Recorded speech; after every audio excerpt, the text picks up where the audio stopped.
Hello, everyone. Welcome to Saturday.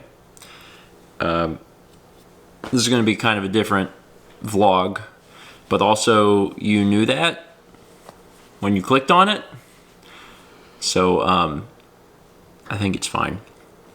It feels a little weird, I guess, to be lighting a candle when it's still daylight outside, but the decision to shoot this in the daylight was a conscious choice, as opposed to the previous times we've lit this candle when it was dark. It's a little symbolic for how things have changed. It was a year ago today that we had to say goodbye to Sagan. And it's went by really fast. Yeah. It's been a weird year.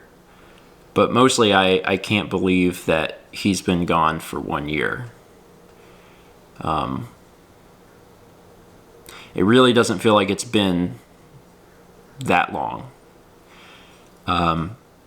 But we wanted to take today to honor him, remember him, and then, even more important, talk about how life has changed for us in the past year, for Meow, myself, and then also for Kepler, and kind of give a little update about just how we're doing.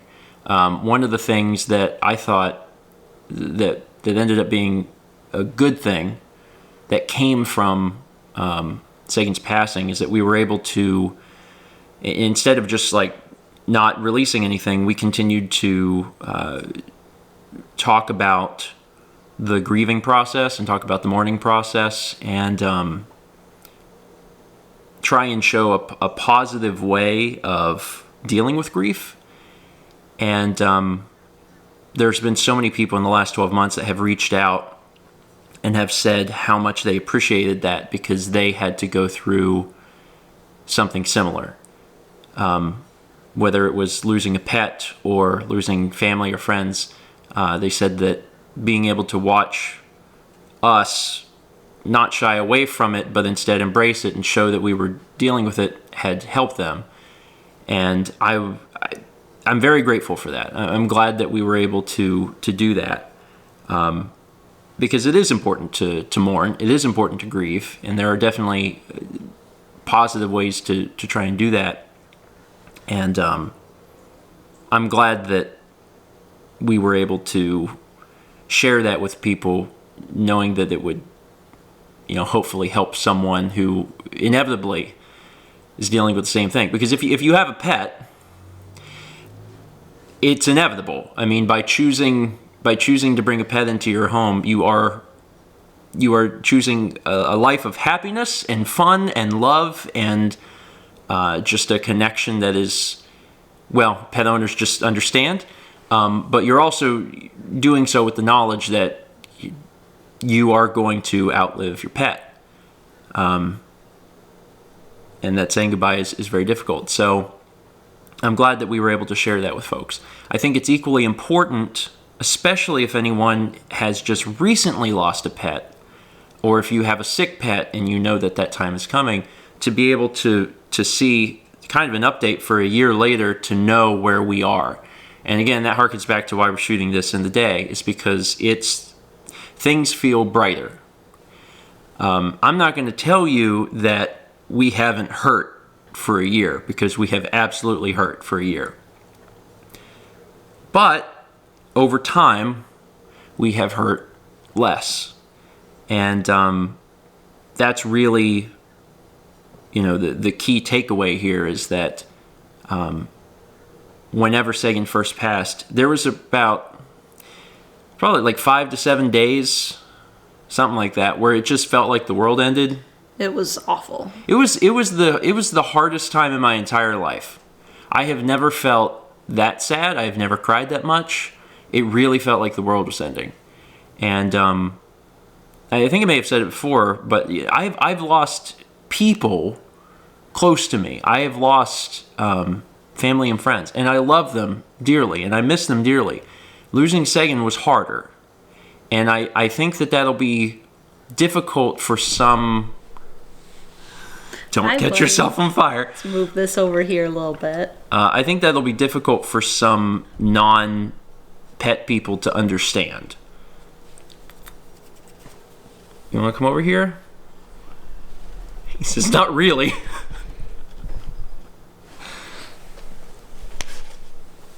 Hi, bud. Just keep this away from Cappy. We're going to be talking about you too. You'll get your turn. Yeah, I think that'll be difficult for some folks to understand because, you know, there's a value that's put on human life above animal life, and I get that. But you have to understand from my perspective, and again, I think that pet people will get this. It is different when you live with something. You know, I lived with Sagan. I took care of Sagan.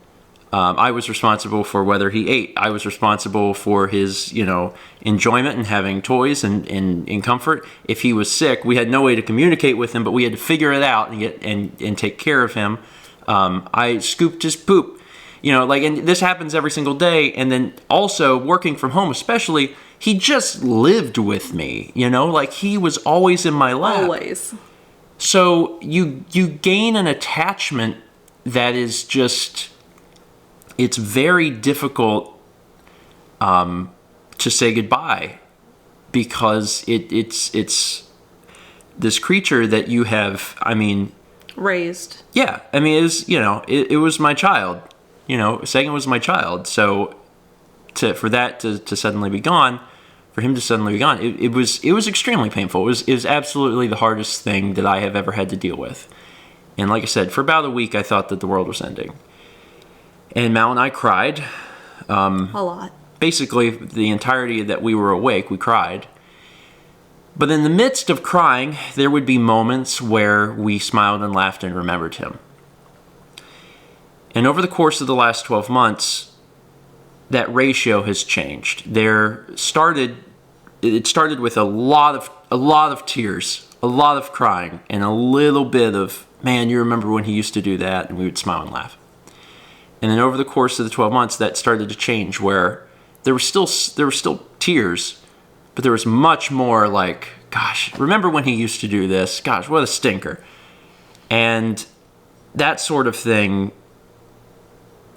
I mean, it felt good. It helped a lot, but it really is just a situation where it takes time. Yeah. And it does. It takes a little time for you to heal. It takes a little time for these things to get better. But in time, it does. It does. And I can say that after 12 months, we are feeling better. Mm-hmm. And we still miss him. Yeah. Talk about him. We talk about him all the time. I would say that I think about him basically every single day, and then Mal and I have conversations about him at least once a week. But most of the tears were in the first few months, and occasionally there'll still be a spot of sadness or some tears, but it has been largely replaced with happy memories, and I'm so grateful for that because, like, life is hard enough. One of the things I told Mal is that, you know, how I'm going to remember 2020 specifically is 2020 was, I think for everyone, it was the loneliest year. There's a lot that can be said about last year. There was a lot of bad, but I think the overall quality, the big word that I'm going to take away from it is loneliness. And it was exceptionally lonely to have to go into that having just lost one of the members of our family. You know, to go from 4 members to 3 members, that sucked. Yeah. And to try and navigate already the crushing feeling of loneliness of 2020 and be missing someone, like, it was really rough. It was really, really rough. But we've gotten through it, and we're doing fine. We're doing fine. It doesn't hurt us to talk about him. It doesn't hurt us to see him. Mm-hmm. On the regular, people actually still insert Sagan into like fan art and stuff that they make for Fridays, and like I love that. I love that his memory lives on, and I love that he is still considered part of the family. That means a lot to me. And like if people don't include him, that's fine. It's not a problem. And I know that some people do feel awkward about that, but I don't want people to feel awkward about it. If they choose to include him, it's actually really great. We still feel a closeness and connection to him, partially because I think we still live in the same house. And that's the one part that's been a little weird, is that it's been a year, but it's been such a fast and slow year simultaneously. Yeah. It's the strangest year, but it doesn't feel like it's been that long since he's been gone. And there's still all of these places where I'm like, well, this is where he played. This is where he slept. You know, he actually used the cat tree, I think, more than Kepler, and the cat tree still sits there, and occasionally Kepler will play on it or get in it, but like it was largely a Sagan thing. And there's just all of these like constant reminders of his presence, but it's no longer really a sad thing. And there will be occasions where there's, let's call them a big sigh. There are big sigh moments. But it's largely been replaced with happiness. In addition, I really want to take today to talk about Kepler, because, you know, Mao and I had to navigate the loss of Sagan, which was, I mean, I want to say first off that you're great. Losing Sagan was the hardest part of my life. I also know it was the hardest part of Mal's life. Yeah. And getting a chance to experience that loss with someone else made it easier. And there's no one else on earth that will ever understand the very specific feeling of this specific pet like Mallory will. So it's comforting to know that at any point, whatever I'm experiencing and have experienced over the past 12 months, like there's someone else in the house that knows exactly how I feel. And we've used that as a talking point a lot. But obviously it's been hard for Kepler. The last 12 months have been interesting because Kepler he's needed to change. He's had his own grief. He's had to grieve in his own way. And I mean, there's the visible, immediate grief. Right after Sagan passed, there was probably 2 or 3 days where, like, you could tell that Kepler was, like, looking for Sagan, and that, I mean, That was heartbreaking. I'm just going to warn you. I mean, losing a pet is extremely difficult. I mean, especially if you're very much involved in your pet's life and you're always with them. I mean, it's really hard. It is really heartbreaking if you have a multi-pet home. I'm just going to be honest with you. I'm not going to sugarcoat it. It's really hard seeing Kepler look for Sagan and walk around the house, clearly like trying to find him and meowing, and like that's really rough. But over time, you know, what happened is he needed someone, and it was just us. Mao and I have talked about how if Kepler would have been the one to pass, Sagan would have been fine. I hate to put it that way, but it's just true. Sagan was very much an independent animal, and Sagan would have been fine as an only cat. Mm-hmm. Kepler has struggled because Kepler relied on Sagan for everything. He developed separation anxiety. Badly. Real bad. Very quickly and extreme. I mean, Kepler, for the first few months after Sagan died, Kepler was glued to me. I could not go anywhere without Kepler following me right at my feet and then jumping into my lap, and he just had to be with me all the time. And it was getting really bad too, because, you know, occasionally I needed to do work upstairs, and I couldn't have him in there in case he was making noise or doing something. So I would have to lock him out of the office, and he would just cry and cry and cry. Like 2-year-old temper tantrums, like a 2-year-old toddler would. Yeah. And it was at first very sad. Like, it was very like, oh, poor cat. And he was inconsolable. There was nothing I could do to make him stop. Yeah.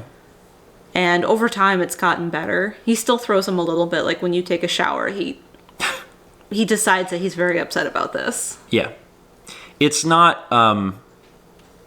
It hasn't been ideal, but it's just because he really did rely on Sagan. Like I want to stress that because again, Sagan really, he was an only cat, and like he could have, like whatever, he tolerated Kepler. I really feel like that's the best word for it. But Kepler loved Sagan. Mm-hmm. Kepler was always like trying to get close to him and curling up and cuddling with him and washing him. I mean, multiple times a day, Kepler had to wash Sagan. Sagan, in the entire 7+ years that we had the cats, Sagan never once washed Kepler that I ever saw. So that's the kind of relationship where, you know, Kepler fed off of the energy of Sagan. Kepler never begged for food unless Sagan was. He'd wait for Sagan to do that, and then he'd join in. Kepler never instigated that. We used to joke that Kepler was an alien who had come to Earth, and Sagan was like his liaison trying to teach him how to be a cat. It felt like that a lot. Yeah. You know, it's almost like Kepler looked to Sagan for cues about when to do certain things. Mm-hmm. You know, Sagan decided it was dinner time and started meowing. Then Kepler's like, oh, okay, yeah, meow, meow, yeah, the food, yeah, that sounds good. Like that's just the way it was. So I think it's been really, really hard on Kepler because he was very much used to having a friend. Mm-hmm. And, you know, especially for the first few months after Sagan passed, it was like there was nobody. You know, he didn't have that, and he needed it from us. So I was thankful that we were able to do that for him this year, that we didn't have to go anywhere. Yeah. We couldn't go anywhere. Yeah. That we were here. We spent a lot of time giving him, I mean, just enormous amounts of attention. And I think it's been interesting for us too, because the cats were very inseparable in my head. Like, if someone were to ask us about our pets, it's like, well, we have cats. We have 2 cats, Astrana cats. These are the cats, and they were very much a pair in my head. After Sagan passed away, we got a chance. For the first few months, it just felt bizarre. It felt like a crime against humanity that there was only Kepler now. But since then, we've had a chance to, I mean, kind of get to know Kepler a little bit better in a way that you couldn't know him unless he was by himself. Sagan overshadowed him. A little bit, yeah. Sagan had a lot of strong personality traits and characteristics. And he was a little performer. He had to be the center of attention, and Kepler was just like, okay, I'm here. Yeah, I mean, one of Kepler's defining characteristics was just that he was always by Sagan's side. And, you know, with Sagan gone, we got a chance to, you know Kepler a little bit better, which I think it was good for us, but then also, you know, good for Kepler. Do you have a pin? Oh, you found the Meow Box. Come here. I won't hold you near the fire. I'll take the fire. Hey, you should say hi. This is about you. This is about you. One of the things that has always been one of Kepler's defining characteristics, though, is that he is... I mean, I've known a lot of cats. I've known a lot of friends' cats. Kepler, I think, is the most well-behaved cat I've ever met. He really... Like, he just has never given us trouble. And only in the past, like, few months has he started to get ornery in a way that I've never seen him get ornery.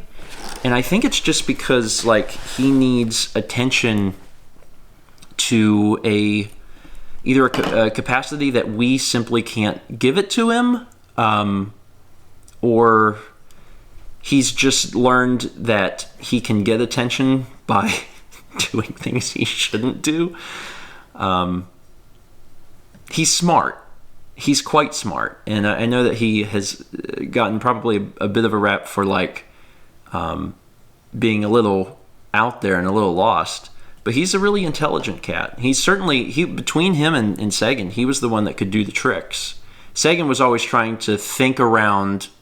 He was trying to outsmart you. Yeah, Sagan was the one that was trying to, like, think outside the box of like, how can I get this treat in a more easy way? But Kepler was the one that was always just trying to please you. He just does it. Yep. You know, he was smart. He picked up on stuff. That all being said, having gone without Sagan for an entire year and having seen Kepler really change and evolve over the past 12 months, from being stuck at the hip to slowly gaining a little independence, but then also becoming a little more ornery because he clearly needs some extra attention that I think that Mal and I simply can't give him. It is clear to us, again, if Kepler would have been the one to pass away, Sagan, I think, would have been fine. But that's not what happened. Sagan passed away, and Kepler, for all the evidence that's been presented to us over the years, Kepler is a cat that needs a friend. And this has been a discussion topic in the house for a long time. And it's been something that's been on our minds. And we really think that it's not a if, but when. We're not ready to discuss it right now with the vlog. And we ask that, you know, you refrain from asking about it. Just know that we are well aware. And I think that it would be in the best interest for Kepler if there was a buddy in the house. So it's something that we're thinking about. And again, I really feel like if the roles were reversed, that it wouldn't have been that way. I feel like we probably would have just left well enough alone. But I think Kepler feels lost without a friend. So Especially one where, even just at the grocery store, yeah, I worry about him because of how he is. Yeah, he's very needy. So anyway, we're gonna, like I said, we're aware. Do your best not to ask about it. It's something that we're aware of, and we're thinking about and deciding when would be best for all of us. When the best time for that is, because there's, you know, admittedly still a lot going on. But in the meantime, we're doing well.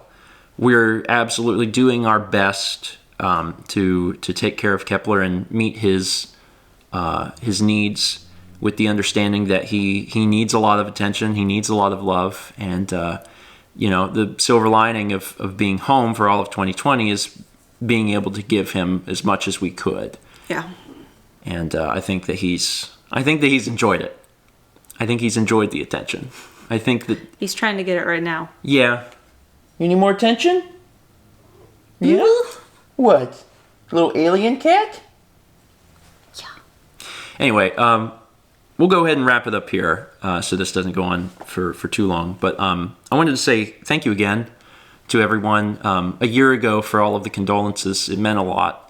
It took me forever to read what everyone wrote, but I did, and I appreciate it. Thank you to everyone over the past year for just saying that the vlogs from a year ago meant a lot to you. That was very meaningful to me, because I wanted us sharing that to be helpful to folks, because, you know, I love animals. My family has always been big animal people, and I've always loved animals, and I know that they can be so important to folks' lives like ours, and it's so hard. It's so hard to say goodbye to them. But I do want folks to know that it does get easier. It just takes time. And when it first happens, it is going to be the most painful thing. It is. Are you interested in fire? This is just where we are. Good boy. It's almost scoop time. He's starting to get excited for food. Hi, buddy. Just put your tail there. Well, at least it's not your butt. I just want folks to know that, you know, it does get better, and it's just going to take some time. And you know, just thank everyone for thinking of us. And even on today, because there's been tweets and stuff about remembering him. And and I wanted to say thank you again. I don't know if I said it on the vlog. I may have. There was several people a year ago that made donations to the place that we got the cats, Cattails in is it Sunset Beach? Is it Sunset? Ocean Isle? Ocean Isle or Sunset Beach, North Carolina. Some folks made donations to them. Other folks weren't exactly sure where we got the cats, so they made donations to like the North Myrtle Beach Humane Society. Thank you for doing that. That was not needed, but very, very sweet, and we appreciate it. Thank you for doing that. And I guess that's it. There's not a good way to end the vlog for today. There's really not. But I do want folks to know that we're doing all right. We appreciate all of you for all of the kind words over the last year. And, if you're going through the heartbreak, I want to send all the good vibes in the world to you, first off. But then I also want you to know that it does get better. And in the meantime, it's okay to grieve. It's okay to hurt. It's okay to cry. You may cry most of the day, every day, for an entire week. And that's okay. At some point, you are going to feel like you don't have any more tears. There was one point a year ago, right after Sagan died. I mean, Mal and I, basically, we would get into bed at night, and then we couldn't sleep because we would just sit up in bed and we would just bawl our eyes out for extended periods of time. There was one time where Mal was crying so hard, she started to hyperventilate. Like, that's how, distraught we were. So I had to actually calm Mal down. I was like, listen, we are crying and that is okay, but you have to breathe. So I'm not going to If you are grieving, take care of yourself. Drink water. Yeah. Try and eat something. Yeah. It's rough, but it's manageable. Now you're rubbing your face on the camera. Okay. I'll tell you, we'll wrap up. And we'll play with you. We'll play with you. He said, this has gone on too long. All right. Thank you all again. I wish you the best. And let's meet back tomorrow, shall we?